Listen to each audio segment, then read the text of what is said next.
there for last week, okay? Yes, I am. Alright, so here, we gotta pick up the pieces where we left off. We're on Perek Sheni, we're on Chav Zayin and Aleph, and I'm going to tell you where we're up to, and I'm going to tell you what we have to remind ourselves, and what we don't have to remind ourselves.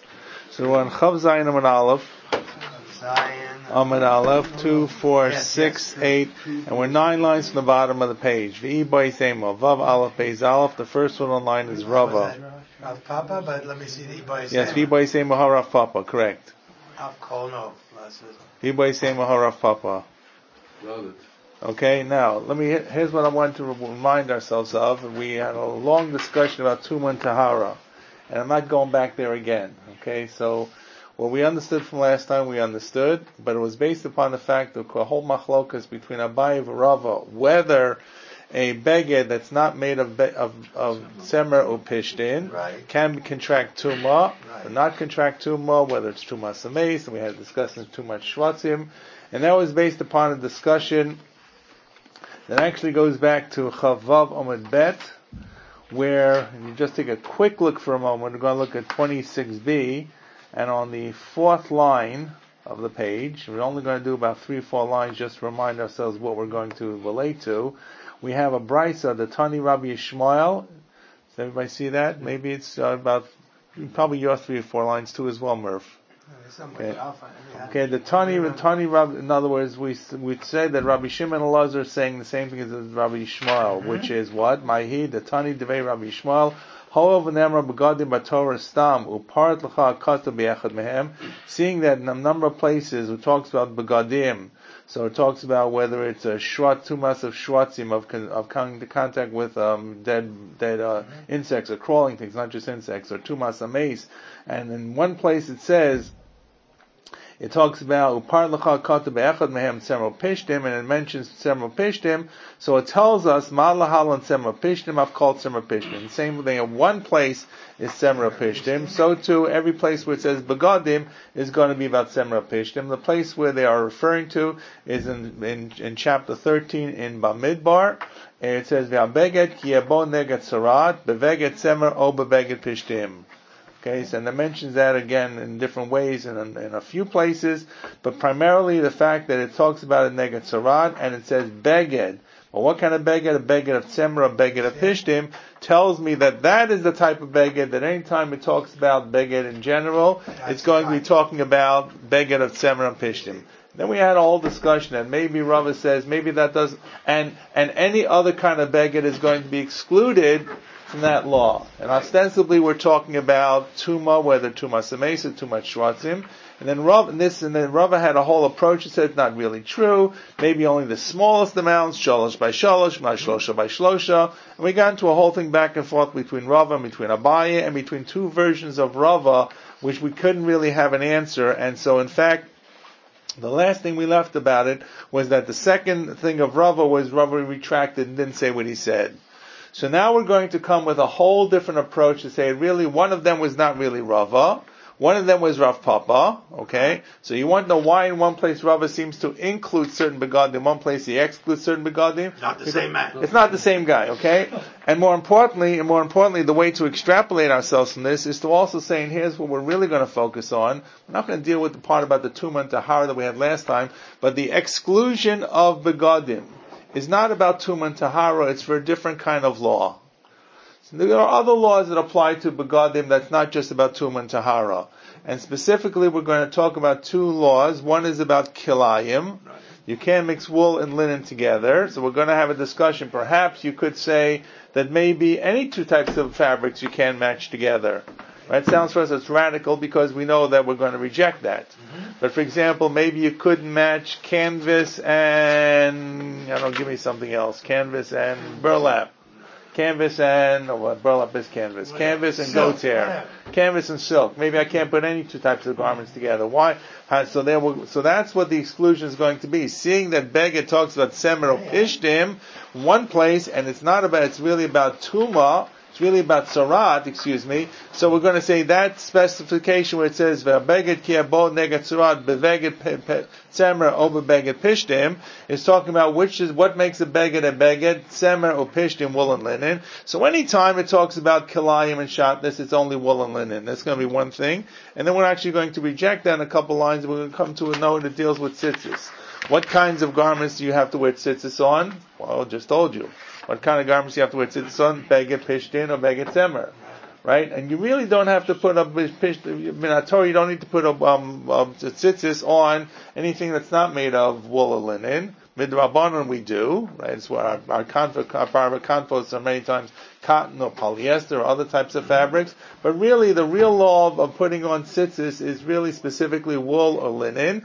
If you had a wool garment, you'd put on woolen tzitzis. If you had a flax garment, a linen garment, you put on linen tzitzis. We had that whole discussion a couple of weeks ago about whoever was the Amora who was dressed up for a Shabbos, right? And he told him we should put tzitzis on his pishtan, and the Talmudim didn't have it, right? I'm not going to go back again and do that. But that's really the discussion, and the exclusion is going to tell us when it says batzaras beveged tzemer beged pishtim, that's telling me only what type of beged is going to apply to be called the beged tzemer pishtim, and therefore when you have to put a tzitzis alar b'kanfus ksuscha on the four corners of your beged, of your garment, so once again it's going to be referring to a garment of tzemer or pishtim. That's the basic flow of where this Gemara is going to be going.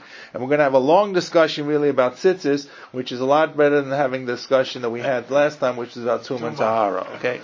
So really, it enters into this by kind of making the connection to what was, but I'm not going to go back and remind us of everything we did, which was 2 weeks ago, which you had difficulty understanding the first time around, and now you don't remember it so clearly, so we're just going to jump into where it is. So once again, this Chav Zayin Amud Aleph, and it's, I think, 9 lines in the bottom. I said 2, 4, 6, 8, 9. If you're following in the Vilna Gemara, the first word on the line is Rava Mehahi. Right? And we're actually going to start from Iboy Sema, Vav, Aleph, Beis, Aleph, Star. Everybody see that? Okay, so I'm not sure if it's the beginning of a paragraph in the art scroll or whatever, but you can kind of work your way back up. It's really, wherever it's going to be, if you're following in the Hebrew English, it's going to be towards the end of the page. So, Iboy Sema, another answer, the first answer that I told you was that Rava we took back one of his statements. Iboy Sema, Ha Rav Papa Amar. Really it wasn't Rava, and Rava was Rava and Rav Papa. Which is Rav Papa we're talking about? Rav Papa Amar, Av Kol Asuye Kilayim. That when it says comes to include where all the begadim only have to be beged and pishtim, so it says the same way beged and pishtim is only for this, so everything is going to be beged and pishtim. It's referring to include the law about kilayim. What's the law of kilayim? We call that shatnez. Okay, so we use the term shatnez. So kilayim has a number of types of examples. One form of kilayim is mixing animals. One form of kilayim is mixing seeds, correct? And one form of kilayim is really mixing together different fabrics. So you see, by the way, the sense of kilayim is not just exclusive to beged and pishtim, the tzemer and pishtim. It refers to mixing different kinds of substances. By the way, kilayim is also kilai behema. You can't work animals together, and you can't inbreed them together. You can't interbreed them together, I should say. These are all prohibitions. So it's not that far-fetched to even suggest the possibility that maybe all kinds of fabrics you can mix together. You could have like a silk garment, and you could have a burlap garment, but you couldn't mix the two together. So the Gemara says, Av kol asiyeh kalayim. So the Gemara says, no, 1 second. You're telling me I learned this out from this pasuk in Bamidbar, Yud Gimel, pasuk Mem Zayin.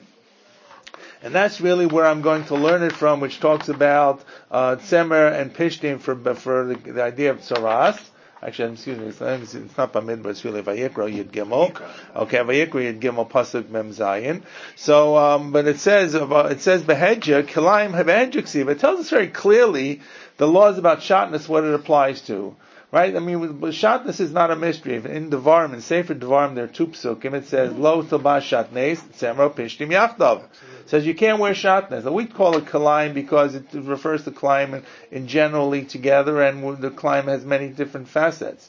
But it says, Lo tobas shatnez, tzemer pishtim yachdav. So why would you even think, and it brings you to pasuk black on white here, why would you even begin to think that you should have that you could mix, that would be a prohibition of mixing together other kinds of fabrics besides linen and wool? Because today I was doing the pasuk about if a guy has his chamor with a weight on it, and you have to help him, and and then the Rashi says there, it doesn't just apply to chamor, right? It applies to any animal. Right. So, learning that, you could say that here. You could. Yeah. And that's what I would say, because it could apply for Giving you an example of what You Shabbat just I'll is. give you an example. When I say Tamar Pishtim could be an example, I'm just saying that's how one could learn it. Well, You especially could. That's actually a good point, but the Gemara is actually not going to really say it along those levels. But I guess you could have argued it. Because with many things there, with Right. loans, I'm learning that from Mishpatim. for With many things it says includes other things also. It's an example for a clause. But especially a word like shatnez, which, like, what's the root? That's like, how many times it appeared other than those 2 times in the Torah? It's like a weird sort of. It is a weird word. I don't know what Rashi I'm says. just saying, Look at what Rashi says. even more so, you could say, this is an example of shatnez, those 2, but like you just said, maybe other No, things. but they just learned it today. You learned it today. I agree. So you could argue it could be maybe the Gemara gives a different argument, and there's no need for your argument as well. But I mean, with your point, you're saying that possibly that might come to include other things as well, and therefore you would need an exclusion. What does the word shatnez mean? Lo silba shatnez. So I'm looking right up here to see if Rashi says something. Even what the root might be. I don't know. Yes, thank you. What does that stand for? Shatnez Lashon Eruv Rabbeinu Pershu, thank you, is Shave or Shua Tavoy Venoz, which means they're spun together and woven together, and right, Tavoy is to weave together, and nose. That would. That's like Mishnah. But then you could. Then I'm saying even more. Well, right. So in other words, an example. In other words, this is one right, example. and the real shatnez, by the way, the real shatnez has to be woven together in the same fabric. Okay, rabbinically we extend that. If I have 2 layers together, I have a lining. Most of the shatnez that appears on the market, you hear about people finding shatnez in their garments, happens to be there's a lining inside a jacket. So the garment says it's 100% wool, but the lining that they stuffed in is who knows from where they got it off the floor somewhere, and maybe if it's mixed in with they don't make it anymore. It used to be like not that. anymore. Right, that's very rare. Correct. I'm saying, but that's the best used to be, and they would sew the 2 together. The 2 would be close together. They'd glue it together, or if it was a better suit, they would sew the edges together. So that's sewing 2 pieces together. The thread itself wasn't shatnez. The thread itself was probably cotton, right, or polyester or something. But they were sewed together. But the real shatnez is where you have it in the fiber itself. And I think I've told you this once many years ago when I was in Chicago and I took stuff into a shatnez lab to be tested. The guy ahead of me had a jacket, and the fellow came running out, and he was so excited. He says, "You got real shatnez. There's nothing I can do about it. This is it. It's finished." Probably said, I never saw it. Probably don't see it too often. Wow. And I said, what did you see? And of course the guy's downtrodden. He said it was a Johnny Carson blazer, I remember. I said, I can't fix it. He said, no, you can't fix it. And I said, what is so bad that you can't fix it? Because normally they take out the lining, they replace the lining. And he showed me under the scope. You could see the different fabrics together. You had the wool, which looks like long hairs, and you have the flax, which you can see the seed. You can still see the what do you call it? Not the cell, the nucleus of the cell is still there. That always remains. So that you could see they actually were woven together in the same fabric. So that does happen, but it's extremely rare. That's shatnez min Torah, and that's based upon what shatnez means, which is woven together.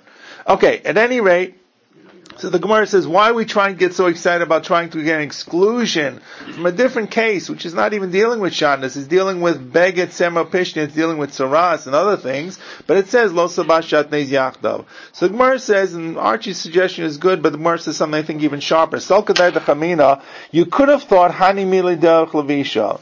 That's really only if you're wearing it. Maybe the Gemara is saying it says, lo silbash shatnez sema pishnim yachdav. You can't wear a garment. But, says the Gemara, v'halasa kol trei mili asa. But what about if you simply were to put it on without really wearing it? Let's say I would cloak myself with it, like you put your jacket on your shoulders. So the Gemara says maybe it only semra pishnim according to the pasuk of lo tilbash. Right? For example, there's when it comes to the animals, it says lo sacharosh b'shor b'chamor yachdav. Doesn't say you can't have two animals together. You can't work them together. That's the prohibition. So you can't interbreed them together. You can't sow seeds together. I can have different seeds lying on a draw if they're inactive. So maybe this is about not really wearing, but less. So the Gemara says, well, that's not logical. So the Gemara says, what? Belav kavachomer, who isn't a kavachomer? Uma levisha the komeshane kule gufe. If when you wear something and you're benefiting, the whole body benefits from it. Mikilayim amet semrel pishtim in midiachrina lo. So you say it's only semrel pishtim, and then other garments, other fabrics not. Halala lo kolshken. Surely something I'm really not benefiting that much. I'm only putting it on my shoulders. So notice, if when I really wear the garment, it's only going to be prohibited with semra, pishtim, wool, and linen. Surely when I'm just throwing it on my shoulder, not really having that much benefit, surely it should only be semra, pishtim. You were going to extend this, make it more stringent for having less benefit, having less usage of it, having less utility. The idea of actually semra, pishtim is anything that covers me. So really, halachically, it's not only if I wear a garment, min halacha, it would even if you were to sit onto a seat and you would sink into a seat, that would also be considered if the fabric were kilayim. There's a Rebbe story. So Rebbe Shemaisa the guy sits on the seat on the train. There was in the pillow. There was. Right. I don't remember the story. Well, the story that I ever heard was about the disciple of Gaon, the Kilas Yaakov, who on his first date, when I don't know where he traveled from, I think this was still in Europe, it must have been, and he didn't want to sit down on the seat of the train. Because he was concerned that the fabric in the seat of the train may have been shotness, or whatever it was, whatever process for fibers they put in. And as a result, he stood for the entire train ride, and when he met his kala on the shidduch date, he fell asleep, okay? Because he was so zong from standing the whole train ride. That was the right shidduch, okay? I don't know what to tell you. That's a story that I heard. Maybe you heard other stories. But the truth is, I don't remember when I was a kid. I remember going on the New York subway. The New York subway still had cloth seats. They were cloth seats. They were covered with wicker, but underneath the wicker was a type of fabric. Right? It wasn't like you sunk into it. You sat on top of it. They were fairly hard. This is the eve of plastic coming to being used. Right? So before they had plastic, they had wicker and all kinds of stuffing. Yes. Remember, it was in the filling. Shabbos could have been in the filling. That's also. correct. I'm saying when you not in the fabric, but in the right, not on the fabric on the outside, but whatever they stuffed it with. Yeah, right. This is before polyester was used to fill the cushions.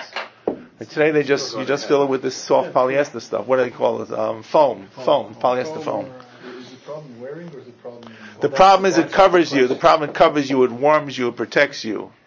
So the extension would be, and that's hard, of course, for us to imagine in our society where we have these polyester foam couches, when you sit into a good couch and you really sink in, right? I know you're not warmed up by it because there's heat in the house, but it's protecting you and kind of covering you and giving you a benefit.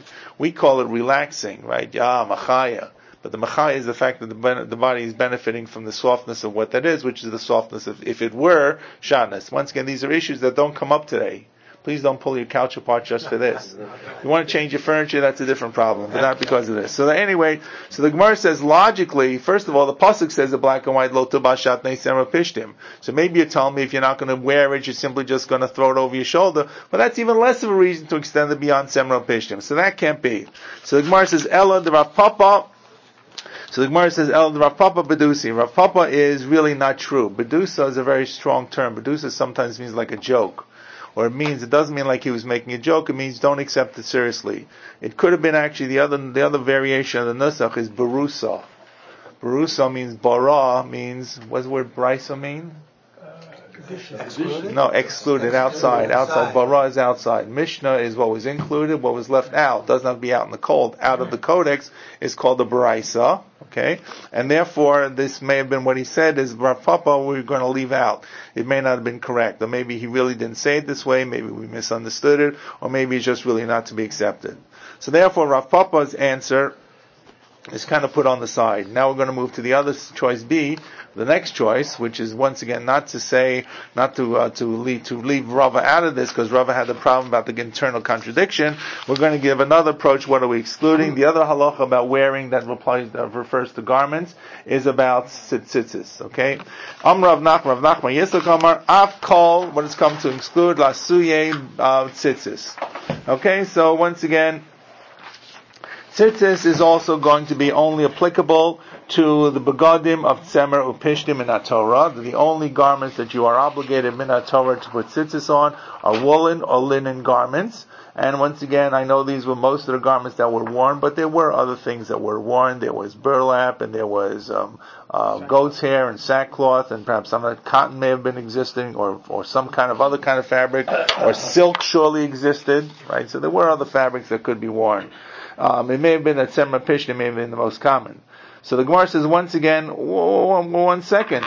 Tzitzis says the Gemara, the first line on Amud Beis, Behedjiksiv, it says very clearly, and here it's referring to a confluence of two things together in two psukim one after the other. You know the pasuk about shatnez, Lo tilba shatnez tzemer upishtim yachdav. The very next pasuk says, Gedilim tasalach ala bakan fos ksuchos. So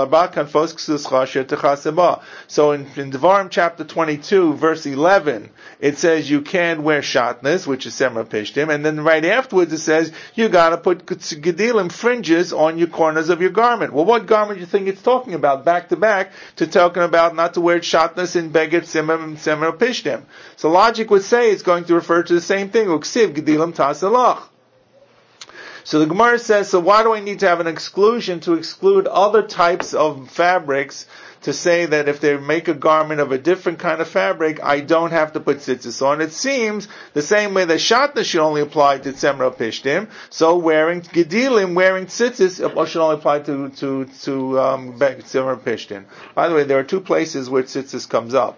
This is one of them in Devarim Chavbet. The other place that you know about tzitzis, you probably should recognize, of course, from the third paragraph of the Shema. Right? V'yasiu lachem tzitzis al kanfei bigdechem l'darasam. There, by the way, it talks about beged.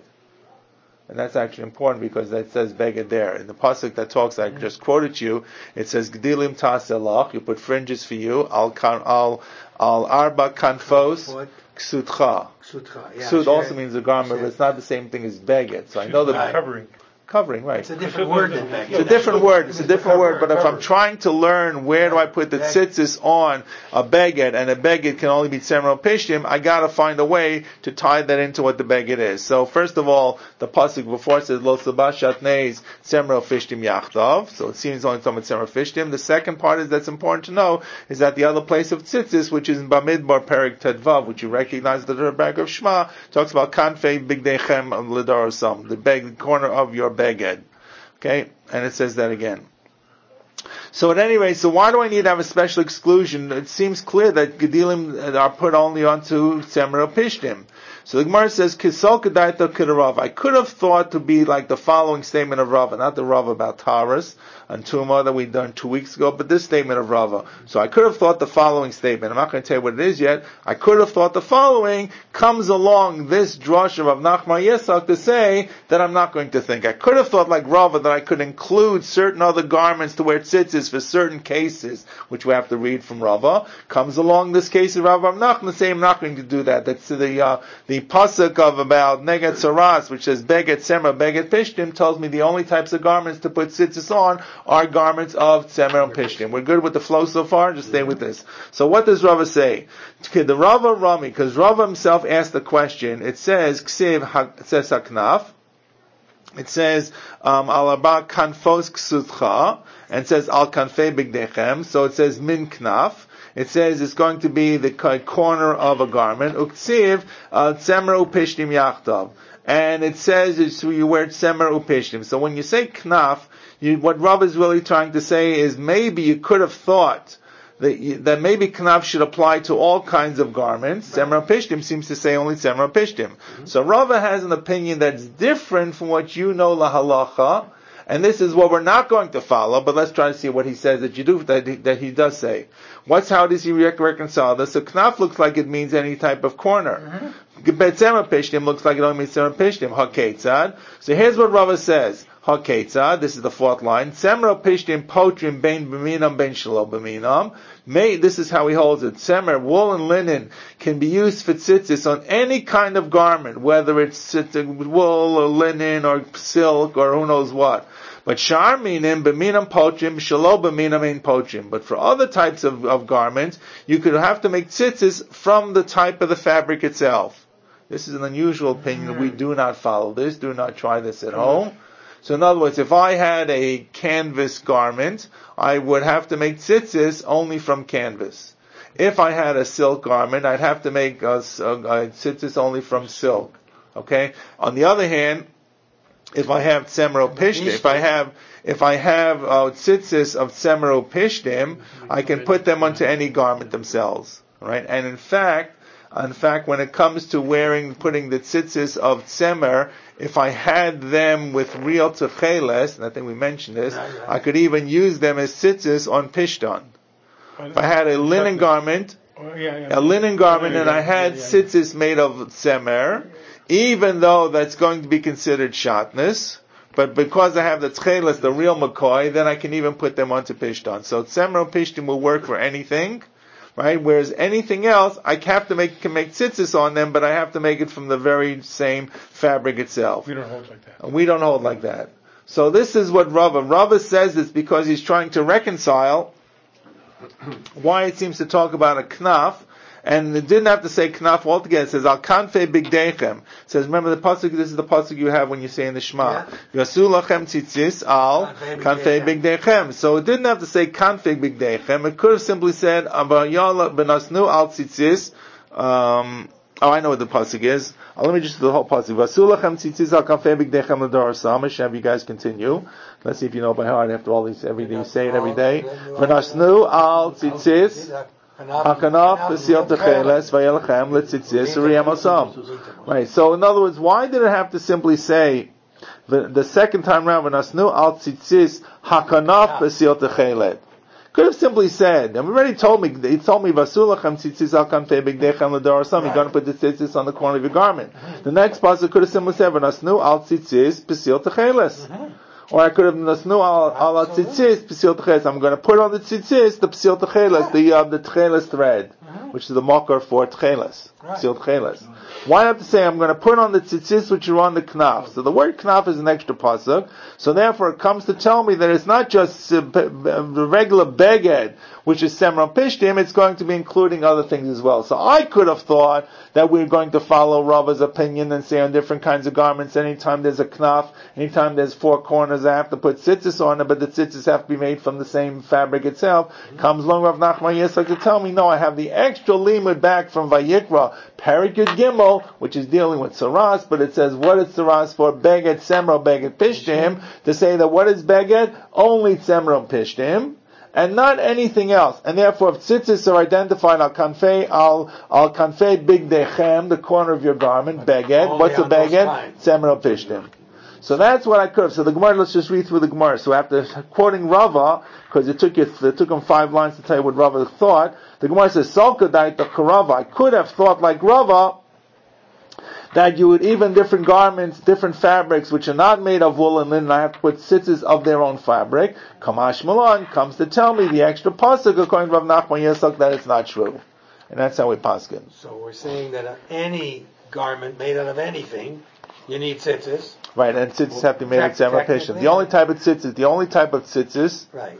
The only type of tzitzis that work, we learned 2 things by the way. First thing, the only type of garment that needs tzitzis min haTorah is a 4-cornered garment of wool or linen. But that's from the Torah. That's from the Torah, correct. Right. And the second thing is, the only type of thing that we use for tzitzis, that we can use tzitzis made of tzitzis, the actual fringes themselves are going to be tzemer or pishtim. Right. So if I want to wear, for example, so today where I want to wear under my garment an arba kanfos, and I don't want to wear a wool linen garment because it's just so heavy and schwitzy, so I put now polyester or I put cotton probably. Moshe says you should use a natural fiber, cotton. Okay, cotton. Right. Moshe says you shouldn't use polyester. So because polyester is not woven. Because polyester is simply the fibers are spun or whatever. It's spun out. It's just popped out of a machine, even if it's even spun afterwards. It's a man-made fiber. Yeah. Right. It's a petroleum. Yeah. That's according to the Torah. What you just. And therefore, so how do I do the Torah level? I do the Torah level because every morning I wear a big tallis. Right. I wear talis kavod. What about your other garments? So the real mitzvah is if I wear a 4-cornered garment, I have to put on tzitzis. If I never wear a 4-cornered garment, I don't have to put on tzitzis. Right. So therefore, and the corner garment can be made out of anything. And if so because I want to show that I'm doing the mitzvah, I wear a four-cornered garment and I put on tzitzis made of wool. I'm not sure the question. You're not satisfied. Okay. So you were saying that will take the place of it. The implication. The implication is minat Torah. I do not need to put tzitzis onto a four-cornered garment of cotton. Right. But I do. Right. So I believe we're yotze the mitzvah. That's what people do. Right. If I want to be yotze the mitzvah on a really super Torah level, that's why I wear a woolen talis in the morning. Right. And I have my woolen tzitzis hanging off of that. Right. And I'm doing the mitzvah. And I did at least once a day. I've done that mitzvah. It's a daily mitzvah. Okay. Now, not clear, if I wear the mitzvah, if I do the mitzvah for talis for 40 minutes every day, what do I get? 40 mitzvah stamps. And if I were to wear my talis for 2 hours, I get 200 mitzvah stamps. When I get one mitzvah stamp, I'm not quite sure how we kind of do this calculation. Right. Well, whatever it is, the same thing with your tefillin. The tefillin we take off because we believe we can't really focus on tefillin. But I don't know. We should wear talis all day. I'm not sure. I don't know. Okay. Well, yeah, that's even more than right. But we're all unfortunately. You see, we all were taking off the talis. Can I interrupt you for 30 seconds? Okay, sure. A story about tzitzis. Mm-hmm. It just comes to mind because I'll forget about it. Okay. My brother told me this in his class in Switzerland during the war. Anti-Semitic all around. Okay. His friend, the Yisroel Bola, I can remember his name. He had gym, so it was embarrassing. He forgot to take off his talis kuten. Usually you get it up with all the scoots around there. So he got undressed, and the kids see the talis kuten. They started, oh, the Jew boy, look what he's wearing. He was so clever. He said, you guys are so naive. He says, this is the latest underwear from America. Nobody were quiet. I'm sure they probably the kids were impressed. They were impressed. America those days, eh? So John Sanders, who's my brother-in-law, many of you, perhaps some of you know, was hidden during the war. He was a young child. He was hidden by a guy, by a righteous Gentile, who actually survived the war and actually in Holland. Yeah, in Holland. because he speaks a Dutch accent. Yeah. Well, he was Dutch, okay, but they right. So he was hidden by, and his brother and he were split up, and the parents went into hiding actually. So he was in this house, and every day this Goyish woman took out his arba kantos. She hid them in a grandfather clock or a cuckoo clock or something, and every day she would take them out, put them on him, and she'd say the bracha with him. Wow. And that was done every day without fail. And he was hidden till the end of the war, and his parents survived the war in hiding, and they came back to get him at the end. And later they found the mishpacha of this woman actually came to Ontario. They live out, I don't know where, up near Georgian Bay somewhere. And they were recognized by Yad Vashem and so forth. But this is not just like, not just whatever it was. They had this little arba kanfos that was stuffed behind the clock. Okay, so that's the story with arba kanfos. I don't know if it was wool or cotton, whatever it was, but that's the real McCoy story. True story, okay? What did you say? You have to put the talis on all day. What was that again? I simply said that there's no reason that we shouldn't wear a talis all day. I'm not saying we do. We don't. Why shouldn't have arba Why should we run to take off the talis right away? People taking off talis before davening is finished? No, before davening is finished. Yeres speaking to Yeres. Okay. Yeah. Talis is for doing the mitzvah of wearing tzitzis. We wear it when we're davening. Correct. A single bucher, single man doesn't wear talis. Correct, that's true. It's a problem. A single guy doesn't wear talis. Okay. Why? Because unless he's a yekka. Unless he's a yekka or Dutch or whatever, Sephardi or something. Correct? No, I'm just saying if you're going to... Anyways, you're right. Okay, I'm just saying the minhag is that our minhag is we do the mitzvah when we're davening. It's really not related to davening. It's related to doing the mitzvah. Okay? There are times, by the way, just tell you this. I don't know if you want to do this or not. Sometimes if I travel, and I find it's very difficult to daven in the airport, right? You've all had that experience. Yeah. Everybody gives you the look of death. Right? Who do you think you are? You get to the airport and there's no lounge. So I have to on very rare, and you don't like davening on the plane. Yeah. Right? So on rare occasions, if it's a really early flight and I'm landing, I can still daven. So I can actually I'll daven before in the airport, and I put my talis and tefillin on afterwards. It's not ideal, but I think I have greater kavanah if I can sit with a sitter in an airport lounge and actually daven than to sit with an airport lounge with talis and tefillin, everybody looking at me like I'm who is this guy who's coming in, this radical terrorist, right? And doing it on an airplane is even more complex. If you're putting on talis, putting on tefillin, you've all done this, right? I've done it. Correct. I told the guy next to me, I'm going to pray now, so you're going to see me. Right. The guy knew what's going on. This way doesn't Correct. know. So, for example, if you take the overnight flight back from Eretz Yisrael, right, and in wintertime you probably can't even daven shachris on the return flight. It lands at 6 o'clock in the morning. By the time you're getting ready to land, you've got to be in your seat. It's ready. It's before time to daven. But sometimes in the summertime, you can daven before. But it's just as easy to either daven then when it gets light and when you get off, put on talis and tefillin. I just find my own personal. I know the issues that I'm up against. The issue I'm up against is when I'm saying the parsha of tzitzis and I'm not wearing my tzitzis. I look like I'm a kofar, because you're talking about tzitzis, you're not wearing tzitzis. You're talking about tefillin in the first two paragraphs of Shema, you're not wearing tefillin. That's the reason why we do that. Why we try not to do that. But I think altogether, in my mind, it looks better to do it this way if you really can't find a place. Maybe if you fly first class and you got all the room in the world, you got an empty seat next to you, a whole row, wonderful. But if you got a big person next to you, and you can't move it like this, wait till you get off the plane. Provided it's still time to daven, of course. I could do it. You could do it at mincha. Yes, you could do it at mincha if you didn't wear talis and tefillin in the morning. Correct. You could. Yes, you could. You can wear talis and tefillin the whole day. You can, as you see, Lubavitch is set up all the way until sundown. Right? The Vilna Gaon is always well, the Vilna Gaon always wore. Okay, anyways, let's come back to so this is really, so what are we learning so far? Here, let's just summarize where we are at this point. That the exclusion of what the pasuk is to tell me that only beged semer and pishtim is to tell me not like Rava we could have said, but what is it? Yes, telling me that the only kind of beged that I can make tzitzis for is really minat Torah, is a beged of semer or pishtim. Right, but other begadim are not really minat Torah begadim, or they're not included in this according to this, because to really be a beged, you have to be considered a beged of pishtim or tzemer, wool or linen. Okay. Now the Gemara simply has a sidebar question, and the Gemara says as follows. So what are we using this for? We're using beged tzemer u pishtim. It says o beged o tzemer o beged tzemer o beged pishtim. Beged tzemer o beged pishtim. We're using this as an exclusion to say only these two and not anything else. So the Gemara asks as follows. Amar Rav Acha brei de Rava. Everybody with me? If you're following on the Hebrew, it's on the 8 lines from the top. Amar Rav Acha brei de Rava l'Ravashi.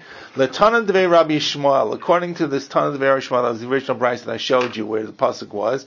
My shnolin yentuma demar bishar begadim dechsiv o beged. How come when according to that Brisa, this is the second Rabbi Shmuel, which we learned last time, that o beged is coming to tell me including all types of garments can be applicable for Tumah. We're not excluding begadim for Tumah. That was the second approach. Hachanami neima l'rabos shar begadim asher techaseba. Why don't we say that the pasuk says, it says, where does it talk about this?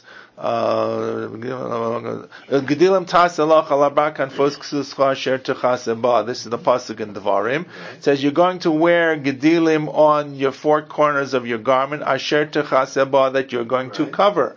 So isn't that really more of an inclusion? Why do I only simply exclude semer and pishtim? Why don't I simply say that yes, it really says semer and pishtim, because it's right after shatnez, which is Tzemer Pishtim. It's only Tzemer Pishtim because we only know the beged is only Tzemer Pishtim. But it says, Kanfos ksuscha asher techaseba, the 4 corners of your garment that you will cover yourself with. What do you mean you cover yourself with? Isn't that what a garment is? Mm-hmm. So what is it? Could we not understand asher techaseba to be an inclusion, to be including something else? I'm not sure if you're getting the nuances of this. So the fact that the end of that pasuk in Devarim Perek Chavbet, pasuk Yudbet says, Me'ar kanfos al arba kanfos kuscha, could have stopped there. Then it says asher techaseba. Could that not include therefore something else? What would you want to include? All the types of fabrics. Yeah. Right? It's not just Semra Pishtim is beged, but now it's anything that you cover yourself with. Your garment, anything that you're covered with is going to be included. Doesn't even use the word garments. It's any covering that you're covered Asher Techasebah, saying you can't put on the four corners of your garment, plus anything Asher Techasebah. That's how the drush would be. That would be a very logical kind of drasha if you follow through drushes throughout the Talmud. So Gemara says, it is an inclusion, but we're including something else. Hahuli Asuye Ksutsuma.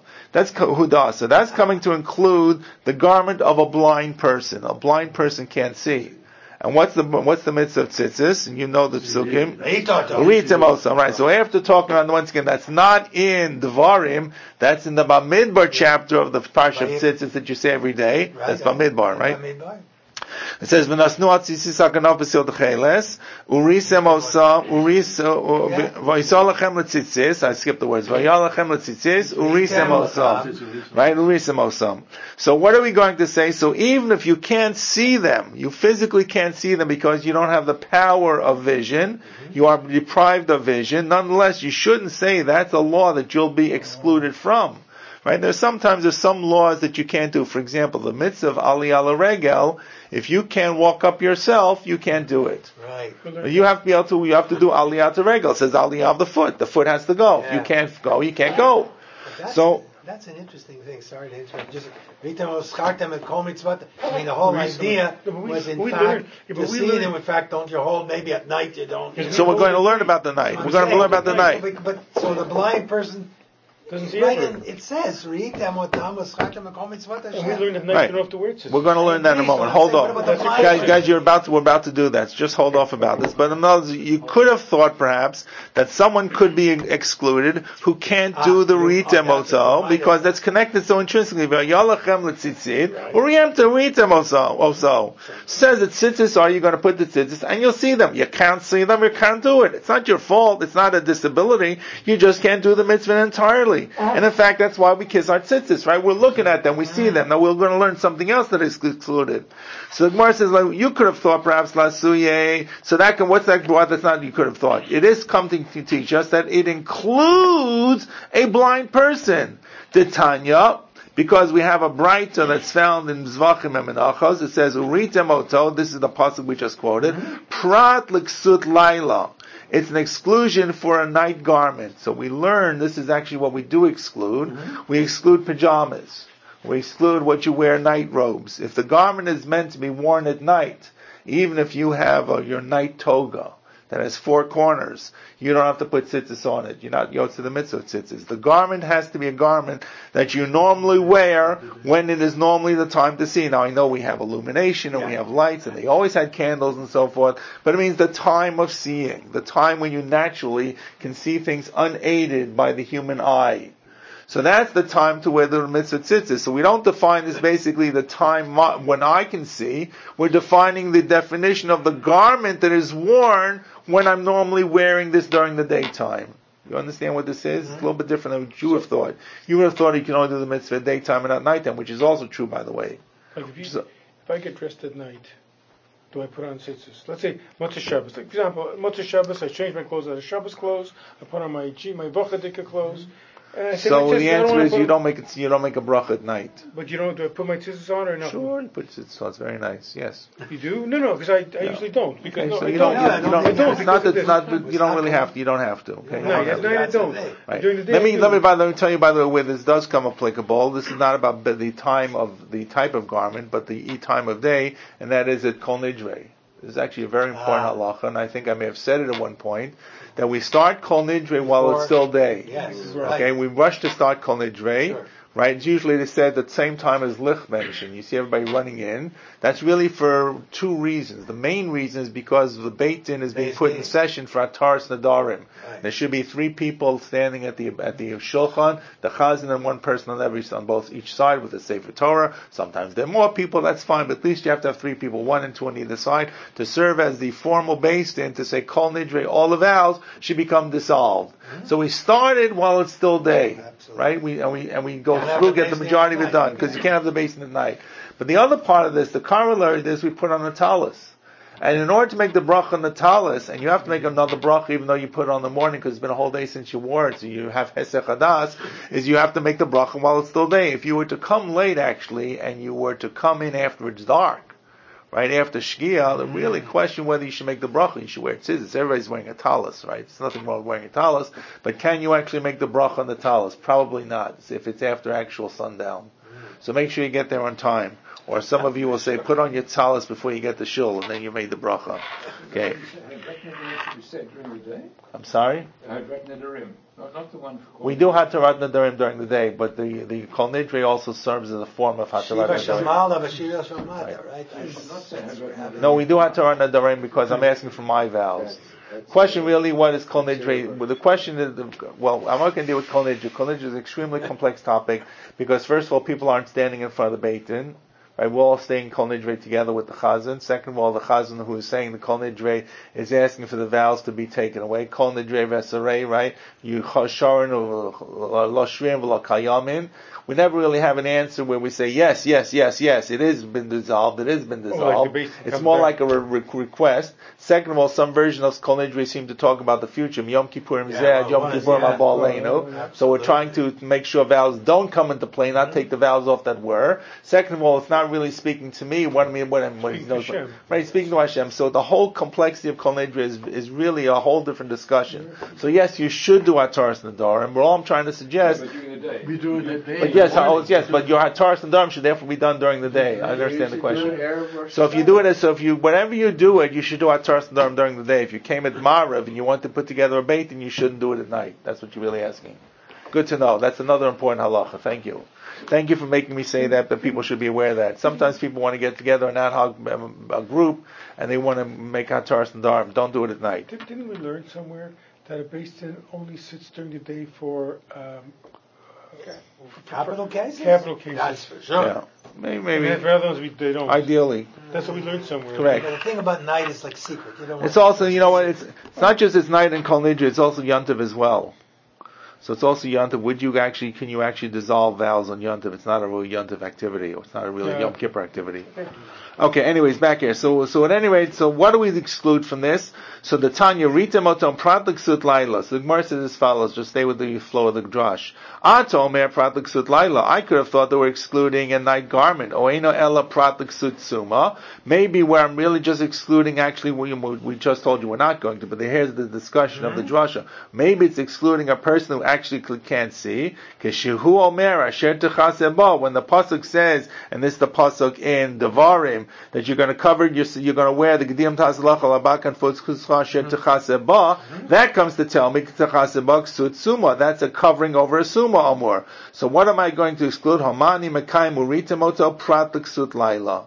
So that comes to exclude Ksut Laila. So in other words, this is the very drash that we're coming now to show you what we're including and what we're excluding. Gemara says, shouldn't we include different garments, different fabrics? Masher Techaseba. No, Asher Techaseba comes to include a suma who's wearing a garment. What now? So what? And the Ritam Otam comes to exclude, and that has to be a nighttime garment. All I'm saying, there are two things. One is about time of the day and time of night. The other part is a garment that is specifically set for nighttime. Right. So this doesn't really come up practically speaking, but if you had a night garment, a night gown that had four corners, right, then you didn't have to wear tzitzis on the night garment, right?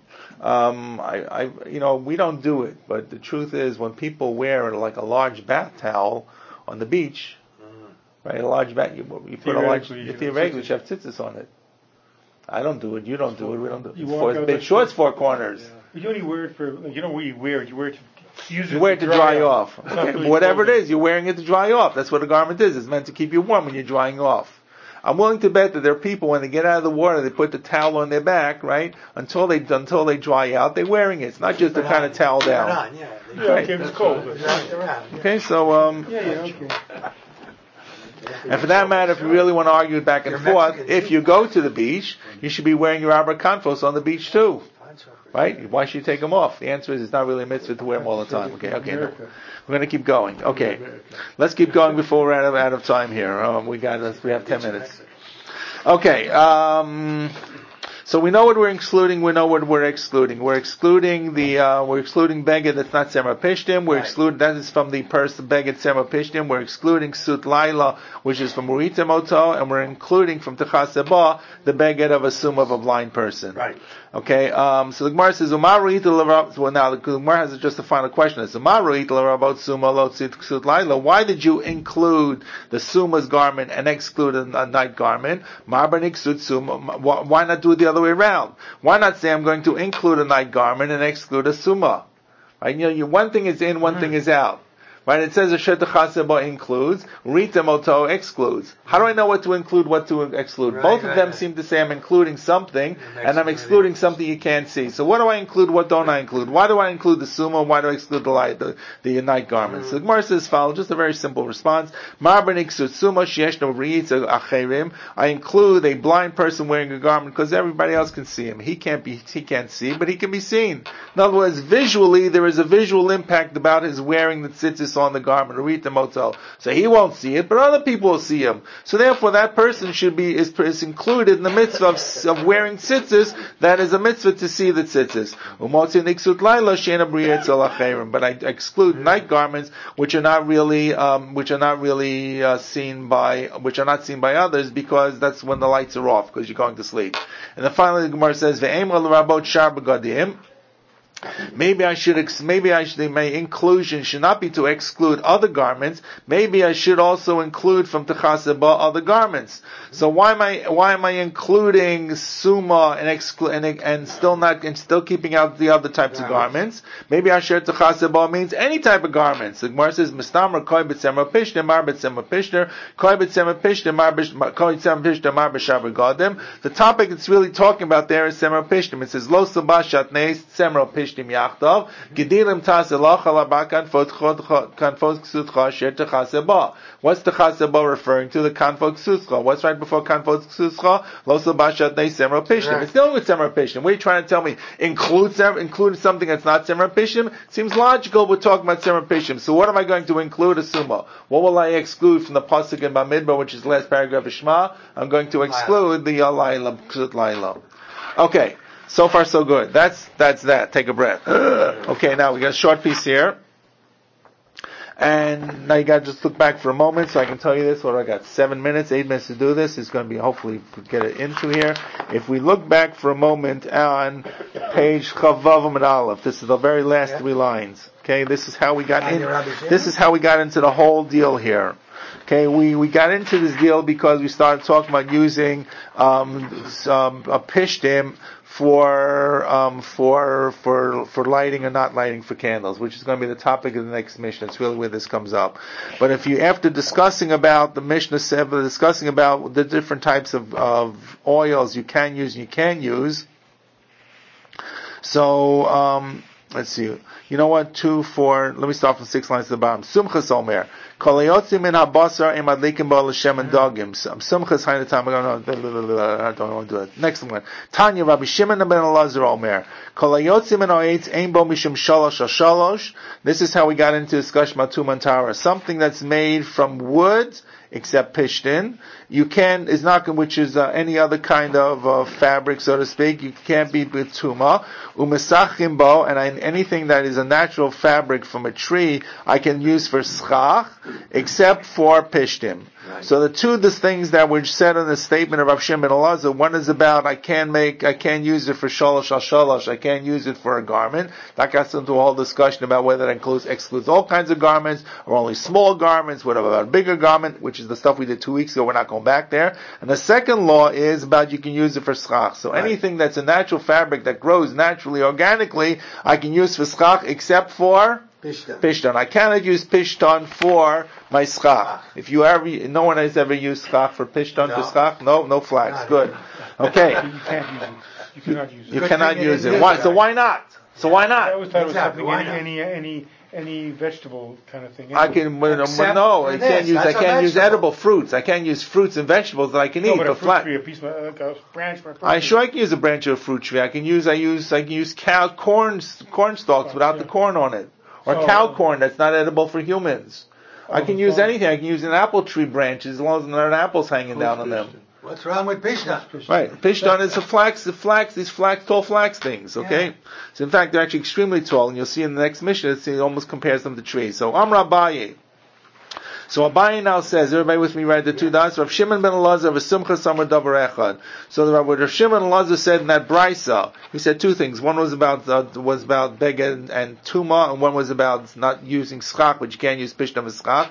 And sumchas say the same thing. Well, we just said Rav Shimon ben Elazar, Hadi Amar, we just said that. What is sumchas? Sumchas the Tanya. Here's what sumchas says. Sichcha betave psula. If you're going to if you use schach for tvei, is these brushed flax. In other words, it's not even spun yet. It's just like a clump of flax, of the flax fabric. Psula, it's puzzle. Normally you could argue if I made it into some kind of garment, maybe I can't use a garment. But I want to use raw flax. I've got this bundle of flax, it's been soaking, the plant has gotten pulled out of it, there's only simply the flax fibers. We're talking for schach now. For schach, so I can't use it. If I made schach with tevi, with this, I'm not even spun, it's just brushed kind of flax. Psula, why? Because flax is also metame in negayim. It's the one natural fabric that can contract tumah for negayim. In other words, wood does not become tameh. Wood, if you're in a wood house together with a body, you can become tameh. But a wood house, a wood roof is not going to become tameh. We'll discuss that in the next Mishnah. So, so the Gemara simply says, come on, who does this follow? Who is this opinion that for brushed flax you can't use for schach? Yehai Tana follows the following Tana, Ditznan, that we learned in the following brisa. Shesi ve'erev metame ben negayim miyad. So Shesi ve'erev is this, the warp and the wolf. I forgot which is which. Someone help me out here. Shesi, which is up and which is across. I'm not even sure what they are. Forget the. They are in the loom. The loom. I know it's the loom. Which is the warp and which is the warp. That's what I said. In other words, this is one is going up, one is going up, and one is going back and forth. Okay, I don't remember which is the which. You guys have the art scroll. Look it up. It's not that important for us. Okay. Well, let's just work with the value of just Shesi ve'erev. Right, by the Shesi ve'erev is the term that was often used in medieval literature for crosses, right? Because it's a cross back and forth, and they were afraid to use cross because it would get censored. So Shesi ve'erev matame ben negayim miyad right away. Divrei Rabbi Meir, according to Rabbi Meir. Rabbi Yehuda Omer. Rabbi Yehuda says no. Shesi ve'erev. This is, by the way, we're dealing with wool threads. We're not yet up to flax. We're dealing with wool threads. When do they actually become possible to be mekabel and contract tumah? They've got to be some kind of beged. So initially when you put it into the loom and you start weaving them, it can become tameh according to Rabbi Meir. Rabbi Yehuda Meir, hashesi mishiyitla yishla ve'erev miyad. So shesi is when you actually seem to, yishla means to, you whiten it. You boil it to get the color out. You make it white, and the other one is va'erev is miyad right away. And I forget why one sticks out more, and because one is more noticeable, I guess, on the fabric. I'm not sure if it's the sideways one, the vertical one. I remember whatever it is. Whatever it is. But in other words, according to Rabbi Yehuda, there are different times for the way the threads are coming, whether it's the vertical one or the horizontal one. One of them is going to be more dominant in the actual fabric. And our fabrics, we can't see it. The weave is so tight, you can't tell where the weave is. But if you had like a larger fabric, something like an old, a macrame or something like that, you probably could see it a little better. And one is more if it's half done and so forth. So that's not applicable for us. Rabbi Yehuda says for wool, it's the shesi, one of them, which way ever it is going to be when you boil it to get off, to bleach it, and the erev, the other one is right away when it becomes it's pulled out. Via unin shel pishtan, and this is now the unin are the, what do they call them? The bundles of flax, mishiyat labnu, when they actually are put into the oven to become whitened, to whiten them, to remove the initial natural color that's really a discoloration from the fabric.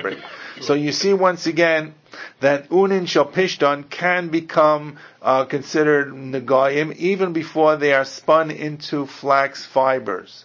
So because even before you have the flax thread. Because before they became white, they could be whatever. The moment that they became white, the moment that the raw flax is boiled or put into the oven and it's heated and it whitens it by the heat, it burns off the impurities of the discoloration, that's when this kind of material can be subject to tumah, even before it turns into an actual thread.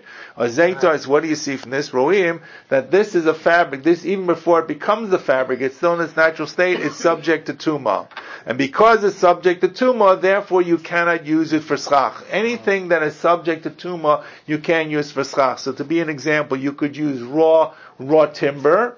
You could use what they call leislach, those utility slats, right? But you couldn't use something that's already formed into some kind of utensil. You couldn't put wooden spoons. Mats. The mats is the whole complicated issue by using the mats for the schach. But you couldn't, let's make it simple, you couldn't use a mixing spoon that's made of wood. You couldn't use a wooden pot up there. So you can't, because a kli that's formed into a kli is going to be makabel tumah. So this is the reason why you cannot use pishton for schach. It has nothing to do with it being different. It has to do with the fact that pishton, immediately once you take it out of the plant has been removed and you've reduced the color to the normal white, then it is right to be makabel tumah, and anything that is subject to becoming tumah can't be used for schach. Raw flax? Like if you just go in and cut the flax off. So if you have raw flax, you could put it up, yes. Okay. Right. That's what I'm saying. Here's like he's got like a stalk here, whatever. That's also because it deals with the next Mishnah. It deals with the next Mishnah too. The next Mishnah is going to deal with flax as well. So we're agreeing that if you put it in, it gets white. It's already you just take it off the ground.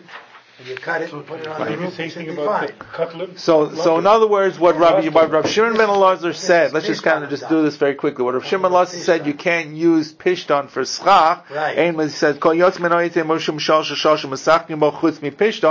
Sumchas is saying the same thing, only he's more clear. What kind of pishton? Pishton that's been pulled out of the plant, that's gone into the oven ready to be turned white, but it hasn't been processed yet to become thread. It's still unscrubbed. It's just kind of burnt off the impurities. That is sufficient for this to be considered makabel tumah. As you see from Rabbi Yehuda, it's following Rabbi Yehuda in this last price we just mentioned. Question, Marvin? That's what you don't use. So you can't use for schach. Just the regular raw. So if you had flax that was still in the flax plant, you could use it for schach. But the moment that you begin to work with this flax, right, that even before it's turned into a thread, even before it's turned into a flax garment, a linen garment, you couldn't use it for the schach. But there's a special halacha because you see, based upon Rabbi Yehuda, that's already considered turning it into a garment. Rabbi Yehuda and Sumchas agree. They're really agreeing. Sumchas is basing himself on Rabbi Yehuda, and Sumchas agrees with Shimon Elazar. That takes us up to the Mishnah. Next Mishnah will be next week. Stay a minute. The class one.